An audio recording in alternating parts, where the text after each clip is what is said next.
Hello friends, कैसे हैं आप लोग। आज मैं आपको फिजिक्स यानी 10th की फिजिक्स के बारे में पढ़ाने जा रहा हूं, जो कि काफ़ी महत्वपूर्ण है सभी एग्जाम्स के लिए। तो फिजिक्स में जो पहला चैप्टर आता है एनसीईआरटी में, वो है लाइट, रिफ्लेक्शन एंड रिफ्रैक्शन। इसका मतलब होता है प्रकाश, परावर्तन और अपवर्तन। ठीक है, तो हम पढ़ते हैं फिजिक्स के बारे में, लाइट के बारे में। सबसे पहले लाइट क्या होती है, लाइट क्या होती है। देखो सभी, लाइट यानी प्रकाश, लाइट का मतलब प्रकाश। प्रकाश क्या होता है, प्रकाश की हमें सबसे पहले प्रॉपर्टी पढ़नी पड़ेगी। प्रॉपर्टी इसकी क्या क्या होती हैं, जैसे कि प्रकाश जो है वो एक स्ट्रेट लाइन में मूव करता है, सीधी रेखा में मूव करता है। ठीक है, प्रकाश में क्या होता है, रिफ्लेक्शन होता है। प्रकाश में रिफ्लेक्शन, रिफ्लेक्शन का मतलब होता है परावर्तन, परावर्तन होता है। अभी मैं बताऊंगा परावर्तन क्या होता है। प्रकाश में रिफ्रैक्शन होता है। देखो स्टूडेंट्स, रिफ्लेक्शन अलग है और रिफ्लेक्शन अलग है, रिफ्रैक्शन अलग है। इसका मतलब होता है अपवर्तन, इसका मतलब होता है अपवर्तन। प्रकाश में क्या होता है, पोलराइजेशन होता है, पोलराइजेशन होता है, या फिर इसको हम कहेंगे ध्रुवण। तो ये सारी प्रॉपर्टी जो है ये प्रकाश की होती है। प्रकाश में क्या होता है, इंटरफेरेंस होता है, इंटरफेरेंस होता है, या फिर इसको हम हिंदी में कहेंगे व्यतिकरण, व्यतिकरण। प्रकाश की एक ये भी प्रॉपर्टी होती है। तो हम देख रहे हैं प्रकाश की ये सारी प्रॉपर्टी होती है। रिफ्लेक्शन होता है, रिफ्रैक्शन होता है, पोलराइजेशन होता है, इंटरफेरेंस होता है। प्रकाश जो सीधी रेखा में चलता है तो इसकी स्पीड जो होती है 3 × 10⁸ मीटर पर सेकेंड, यानी 1 सेकेंड में ये इतना मीटर मूव करता है। ये इसकी प्रॉपर्टी होती है। और क्या प्रॉपर्टी होती है, ये प्रकाश जो है वो इलेक्ट्रोमैग्नेटिक वेव्स हैं, इलेक्ट्रोमैग्नेटिक वेव्स। प्रकाश जो है वो इलेक्ट्रोमैग्नेटिक वेव्स के फॉर्म में होता है। यानी ये वेव्स किस टाइप की वेव्स होती हैं, इनके मूव करने के लिए माध्यम की आवश्यकता नहीं होती, means no medium required, no medium required, यानी कोई भी मीडियम की आवश्यकता नहीं होती है, उन्हें हम इलेक्ट्रोमैग्नेटिक वेव्स कहते हैं। तो जो लाइट होती है वो इलेक्ट्रोमैग्नेटिक वेव्स के फॉर्म में आती है। जैसे सूर्य है, तो सूर्य है और ये अर्थ है, इसके बीच में कोई मीडियम है नहीं है, क्योंकि यहाँ पर क्या है, कुछ नहीं है। तो इस मीडियम से इस मीडियम में प्रकाश अर्थ पर, सूर्य का प्रकाश अर्थ पर आता है। तो इसका मतलब यह है कि ये इलेक्ट्रोमैग्नेटिक वेव्स हैं। इलेक्ट्रोमैग्नेटिक वेव्स के चलने के लिए हमें कोई भी माध्यम की आवश्यकता नहीं पड़ती है। तो ये प्रॉपर्टी हो गई, आप लोग इन्हें नोट कर लीजिएगा, प्रकाश की प्रॉपर्टी हो गई। अब हम बात करते हैं प्रकाश में रिफ्लेक्शन क्या होता है। रिफ्लेक्शन को हिंदी में हम लोग परावर्तन कहते हैं। तो ये परावर्तन क्या होता है, जरा ध्यान दीजिएगा। पहले ही हेडिंग है रिफ्लेक्शन, रिफ्लेक्शन या फिर परावर्तन, परावर्तन। ठीक है, रिफ्लेक्शन। देखो इसकी डेफिनेशन क्या होती है कि व्हेन ए रे पास to the any surface, or you can say that a light enter into the any reflecting surface, then it will back in the same medium. This is called reflection. फिर से repeat कर रहा हूं, जब कोई किरण किसी भी परावर्तन तल पर पड़ती है तो वो उसी माध्यम में वापस चली जाती है। इस घटना को हम परावर्तन कहते हैं। When a light pass on the surface of the any reflecting surface, then it will back into the same medium. तो उसको हम परावर्तन कहते हैं। अब ये तो हो गई डेफिनेशन। इसके बाद में लॉ ऑफ रिफ्लेक्शन आता है, लॉ ऑफ रिफ्लेक्शन, यानी रिफ्लेक्शन के नियम क्या होते हैं, यानी परावर्तन के नियम क्या होते हैं। तो जरा ध्यान दीजिएगा, जैसे ये कोई रिफ्लेक्टिंग सरफेस है, ये कोई मिरर है, ये कोई मिरर है और ये रिफ्लेक्ट इंसिडेंट रे है। इस रे को हम कहेंगे इंसिडेंट रे, इंसिडेंट रे। और जो ये ray back to the same medium हो रही है इसको हम रिफ्लेक्टेड रे कहेंगे, रिफ्लेक्टेड रे।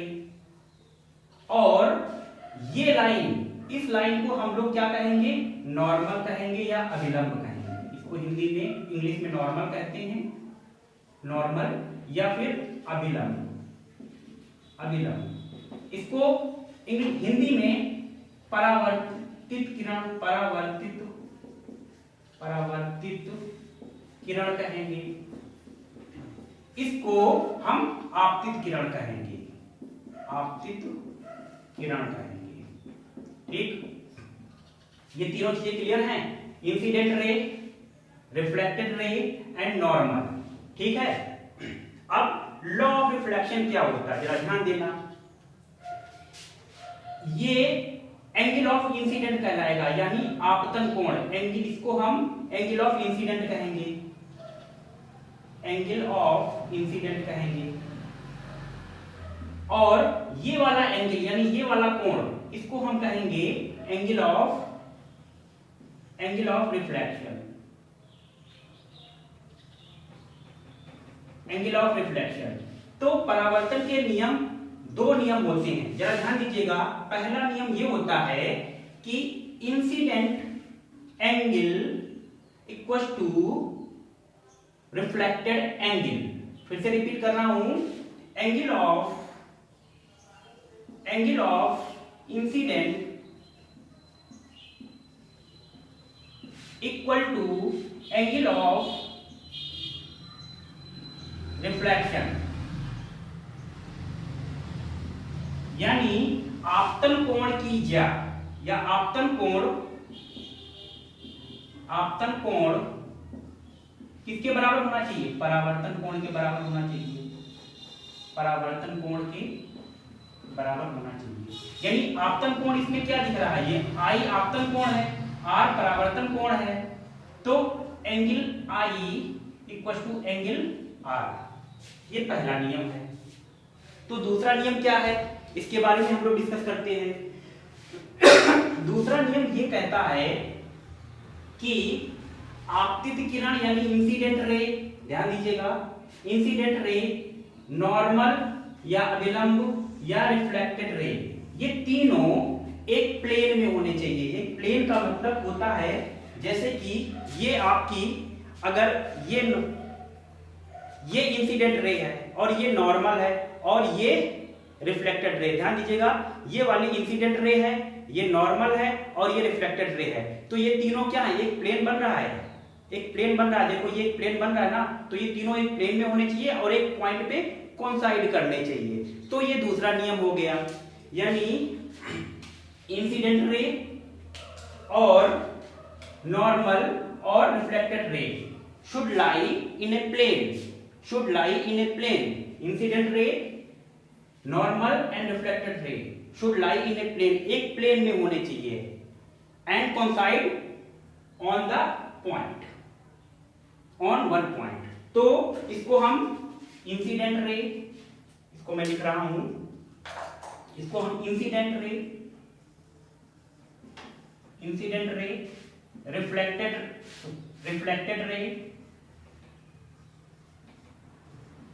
रिफ्लेक्टेड रे और नॉर्मल, नॉर्मल, ये तीनों should be in a plane, ये तीनों शुड बी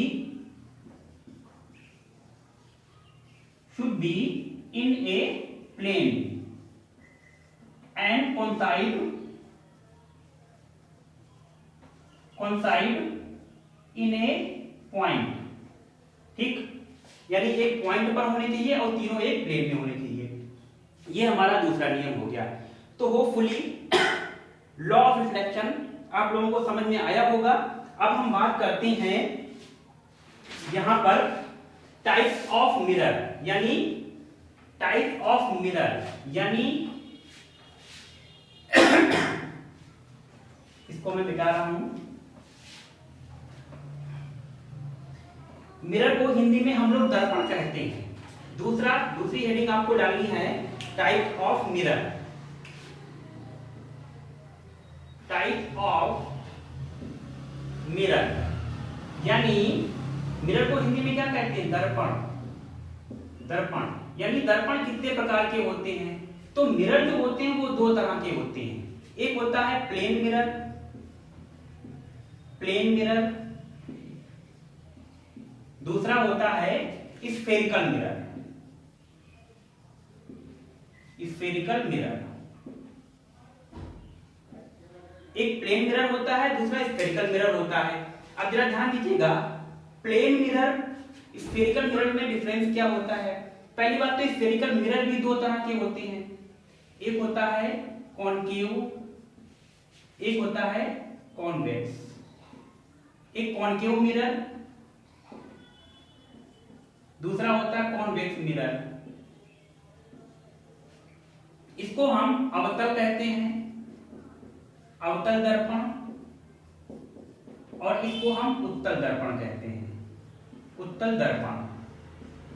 ठीक है, तो स्फेरिकल मिरर दो तरह के होते हैं, या गोलाकार दर्पण दो तरह के होते हैं, कॉनकेव मिरर, कॉन्वेक्स मिरर। ये प्लेन मिरर। अब जरा ध्यान दीजिएगा, प्लेन मिरर क्या होता है? पहला हम बात करते हैं प्लेन मिरर की। तो जैसे ये कोई एक प्लेन सरफेस है, एक साइड मैंने क्या की? पॉलिश कर दिया, दूसरी साइड क्या? रिफ्लेक्टिंग सरफेस है। तो ये वाली पॉलिश सरफेस हो जाएगी पॉलिश सरफेस, और ये वाली सरफेस जो हो जाएगी रिफ्लेक्टिंग सरफेस हो जाएगी, रिफ्लेक्टिंग सरफेस। ये पॉलिश सरफेस और ये रिफ्लेक्टिंग सरफेस। तो ये क्या हो गया? ये आपका प्लेन मिरर हो गया। ठीक है, अब हम बात करते हैं प्रॉपर्टी ऑफ प्लेन मिरर की। इसकी कुछ प्रॉपर्टी भी डिस्कस कर लेते हैं, क्योंकि कभी कभी पूछ ली जाती है इसकी प्रॉपर्टी प्लेन मिरर की। तो जैसे कि प्लेन मिरर होता है, वो उसमें जो इमेज जो होती है वो कैसी होती है? एक तो इमेज जो होती है वो वर्चुअल होती है। वर्चुअल का मतलब होता है यहां पर आभासी। हमेशा प्लेन मिरर में इमेज जो बनती है वो वर्चुअल बनती है और इरेक्ट होती है। इरेक्ट का मतलब होता है सीधी, इरेक्ट। ठीक है, यानी आभासी बनती है और सीधी बनती है, ये होता है। दूसरा पॉइंट आप इसमें ये कह सकते हो कि size of image, size of image, यानी इमेज का जो साइज होता है वो किसके बराबर होता है?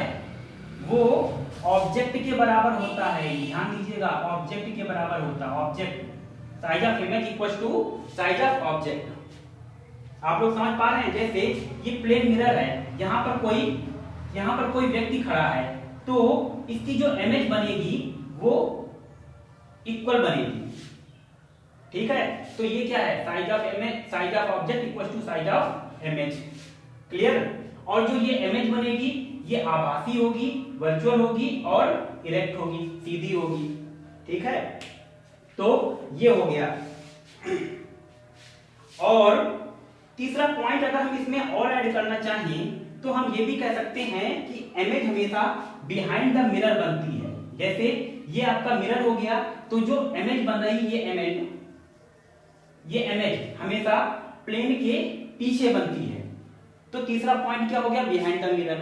तो प्लेन मिरर की प्रॉपर्टी क्या क्या होती है? तो वर्चुअल इमेज बनती है, इरेक्ट बनती है और बिहाइंड द मिरर बनती है, और वो सेम साइज की होती है, ऑब्जेक्ट के सेम साइज की होती है। तो इसको आपको याद रखना है।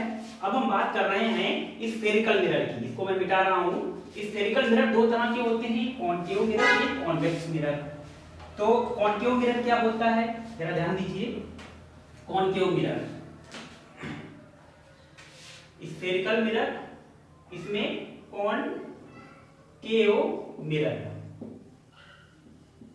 कॉनकेव मिरर क्या होता है बच्चों? ध्यान दीजिए। जैसे ये मैंने कोई इमेज बना दी, सॉरी ये कोई मैंने मिरर बनाया, इसमें ये साइड रिफ्लेक्टिंग सरफेस है, ठीक, सॉरी ये साइड जो है ये पॉलिश्ड है, पॉलिश्ड है, और ये साइड क्या है, रिफ्लेक्टिंग सरफेस है, रिफ्लेक्टिंग सरफेस।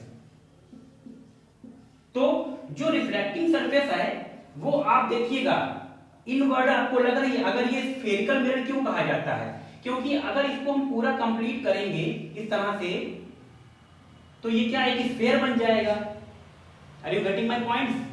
ये एक स्फीयर बन जाएगा, ये स्फीयर बन जाएगा, इसीलिए इसको स्फेरिकल मिरर कहा जाता है। तो जब स्फीयर बन जाएगा तो इसका कहीं कहीं तो सेंटर होगा ना, ठीक है। तो रिफ्लेक्टिंग सरफेस कौन सी है, ये वाली रिफ्लेक्टिंग सरफेस है। तो रिफ्लेक्टिंग सरफेस हमेशा इनवर्ड होनी चाहिए, यानी कॉन्केव मिरर क्या होता है, whose reflecting surface is inward towards the sphere, whose reflecting surface is inward towards the sphere, that is known as concave mirror। उसको हम क्या कहते हैं हिंदी में, अवतल दर्पण, अवतल दर्पण,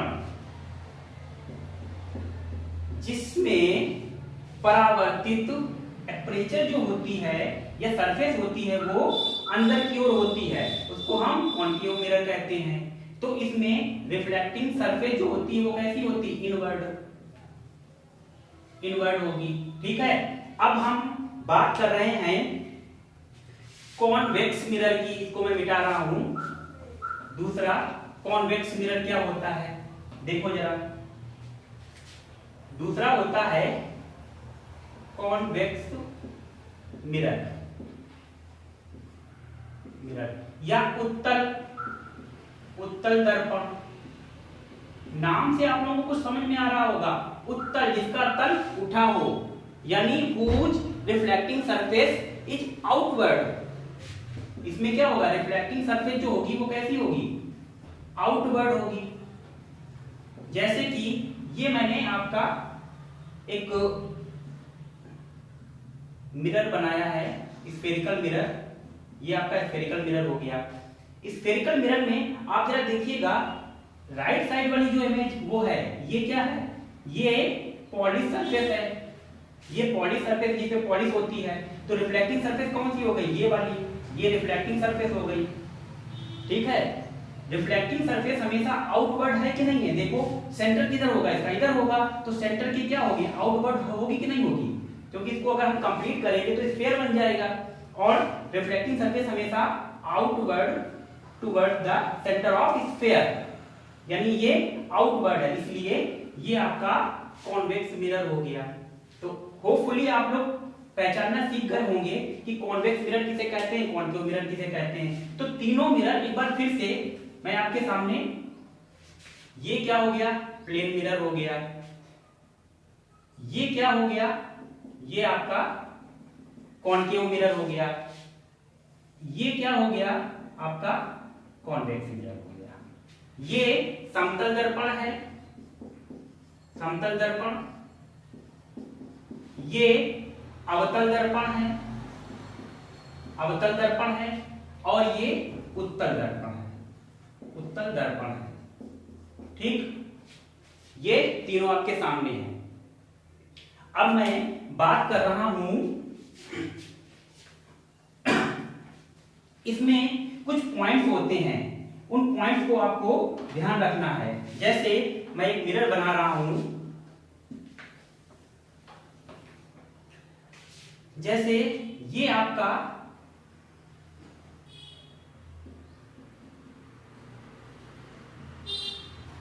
एक मिरर है, स्फेरिकल मिरर है, लेकिन स्फेरिकल मिरर में इसके मिड पॉइंट से जो लाइन पास होती है, इसके मिड पॉइंट से, यानी ये मिड पॉइंट हो गया इस एपर्चर का, जो ये है इसको हम एपर्चर कहेंगे, ठीक है, इसको हम एपर्चर कहेंगे। और जो पी पॉइंट, ये पॉइंट मैंने पी किया है, इसको हम पोल कहेंगे, पोल कहते हैं। ये मिड पॉइंट होता है इसका, मतलब मध्य बिंदु।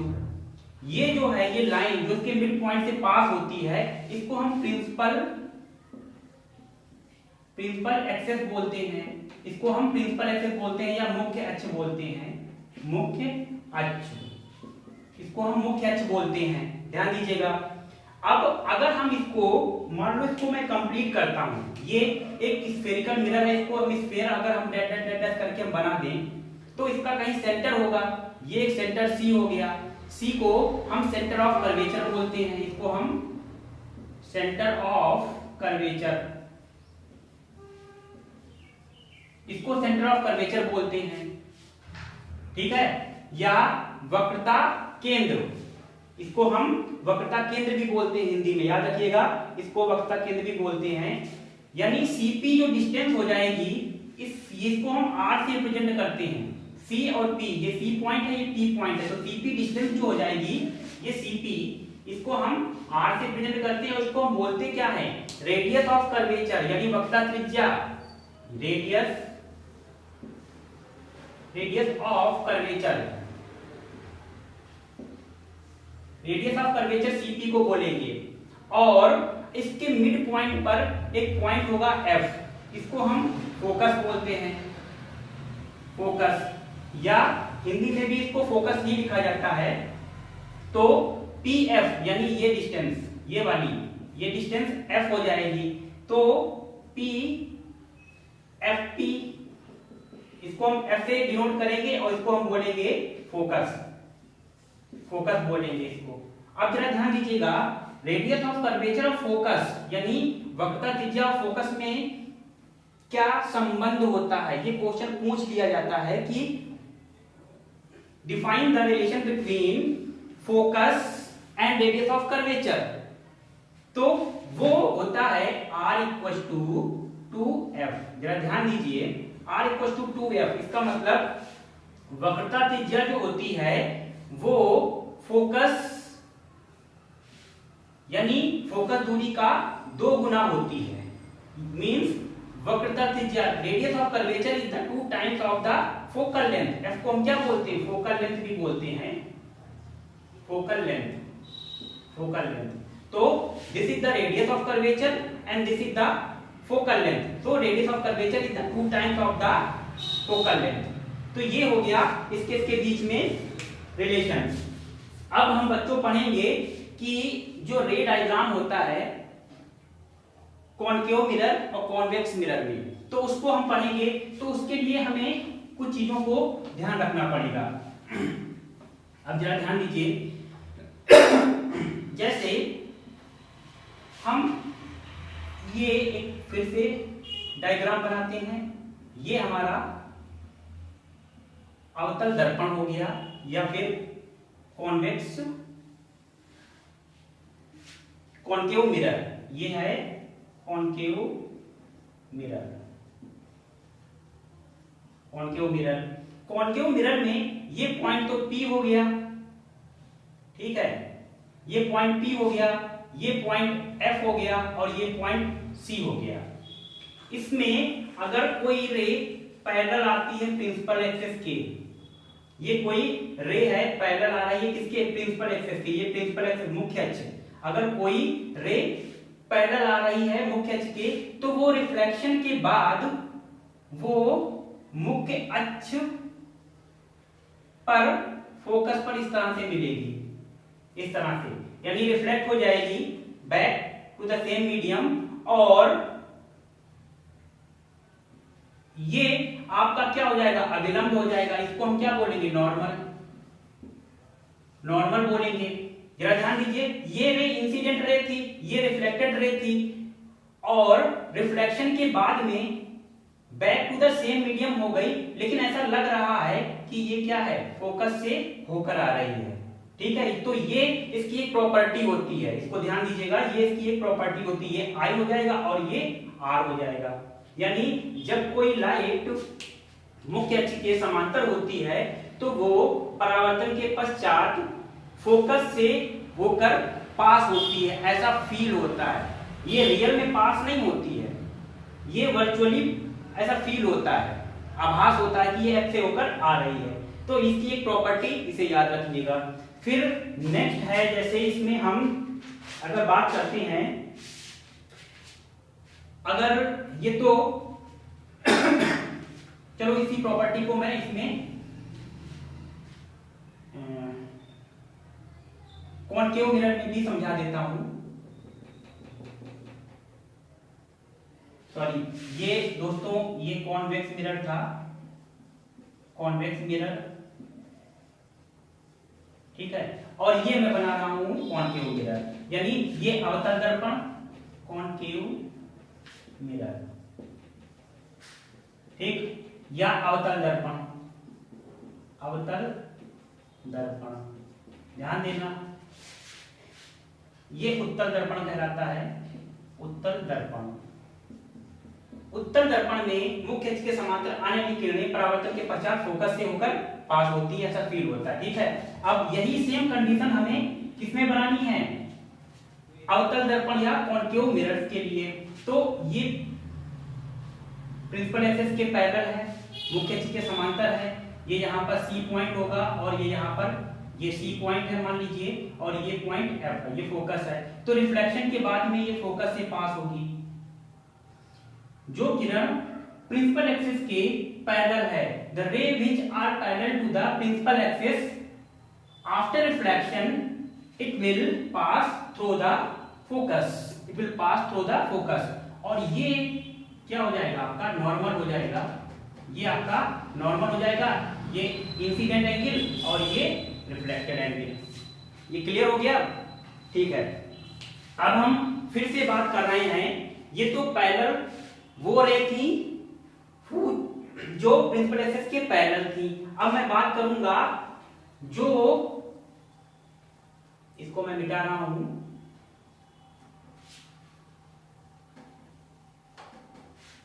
फिर से एक बार। अब अगर कोई रे पोल से इंटर कर रही है, इस तरह से इंटर कर रही है, ये पोल पर आ रही है, तो रिफ्लेक्शन के पश्चात वो सेम एंगल पर पास होगी इस तरह से, ये एंगल आई हो जाएगा और ये एंगल आर हो जाएगा। ऐसे ही ये यहाँ पर पोल होगा, ये इंसिडेंट रे हो जाएगी पोल पी से, और रिफ्लेक्शन के बाद में ये back to the same medium हो जाएगी। तो ये इंसिडेंट एंगल और ये रिफ्लेक्टेड एंगल हो जाएगा। तीसरी कंडीशन, अगर कोई रे, तीसरी कंडीशन मैं बना रहा हूं, ध्यान दीजिएगा। तीसरी कंडीशन क्या हो सकती है, अगर कोई रे मान लो pass through the focus, focus से पास हो रही है, तो रिफ्लेक्शन के बाद में वो क्या करेगी, ठीक है, फोकस से पास हो रही है तो रिफ्लेक्शन के बाद क्या करेगी, जैसे ये रे मैंने बनाई है, मान लो ये फोकस से पास हो रही है, ठीक है, तो रिफ्लेक्शन के बाद भी वो प्रिंसिपल एक्सिस के पैरेलल हो जाएगी। ये इंसिडेंट रे है और ये रिफ्लेक्टेड रे है। जब ये फोकस से ऐसा लग रहा है कि ये फोकस पे आ रही है, लेकिन रिफ्लेक्शन के बाद में प्रिंसिपल एक्सिस के पैरेलल हो रही है, यानी समांतर हो रही है, और ये आपका इंसिडेंट एंगल हो जाएगा और ये रिफ्लेक्टेड एंगल हो जाएगा। सेम कंडीशन यहां पर हमने क्या फोकस बनाया था और यहां पर सी था। तो अगर कोई रे इस तरह से फोकस से पास हो रही है, फोकस है इंसिडेंट, तो रिफ्लेक्शन के बाद में ये क्या करेगी, parallel to the principal axis हो जाएगी, यानी ये एक्सिस और ये लाइन दोनों पैरेलल होंगी, ठीक है। तो ये एंगल आई हो जाएगा और ये एंगल आर हो जाएगा, ये आप समझ गए होंगे। अब हम बात कर रहे हैं, अगर कोई रे सेंटर पर आ रही है, या ऐसा लग रहा है कि सेंटर पर आएगी, तो वो रिफ्लेक्शन के बाद में किस तरह से बिहेव करेगी, वो भी जरा ध्यान दो। ये फोकस है, ये सेंटर है, ये फोकस है और ये सेंटर है, ठीक। कॉनकेव मिरर, कॉन्वेक्स मिरर, दोनों में वो कंडीशन में बता रहा हूं। कोई रे आ रही है इस तरह से और ऐसा लग रहा है कि ये सेंटर पर आ रही है, तो रिफ्लेक्शन के बाद में ये इंसिडेंट रे है और रिफ्लेक्शन के बाद में सेम मीडियम में और सेम एंगल पर वापस चली जाएगी। मतलब इंसिडेंट एंगल और रिफ्लेक्टेड एंगल वो दोनों क्या होंगे, जीरो होंगे, या फिर इंसिडेंट रे सेम मीडियम में और सेम लाइन पर वापस चली जाएगी। जैसे ये आ रही है तो सेम वापस चली जाएगी। ऐसे ही इसमें अगर हम बात करते हैं, कोई रे इस तरह से आ रही है, ठीक, तो रिफ्लेक्शन के बाद में सेम लाइन पे वापस चली जाएगी। तो ये प्रॉपर्टी हो गई। होपफुली ये आपको समझ में आया होगा। अब रे diagram for the concave mirror, यानी कॉनकेव मिरर में रे डायग्राम हम लोग कैसे ड्रॉ करते हैं, इस चीज को मैं नेक्स्ट लेक्चर में पढ़ाऊंगा। और आप लोग ये अगर नेक्स्ट लेक्चर आप लोग अगर मिस कर रहे हैं तो फिर ये आप लोग इसे ध्यान दीजिएगा, नेक्स्ट लेक्चर में इसको जरूर ध्यान दीजिएगा। इस चीज को मैं नेक्स्ट लेक्चर में कंप्लीट करूंगा। और thank you for watching this video.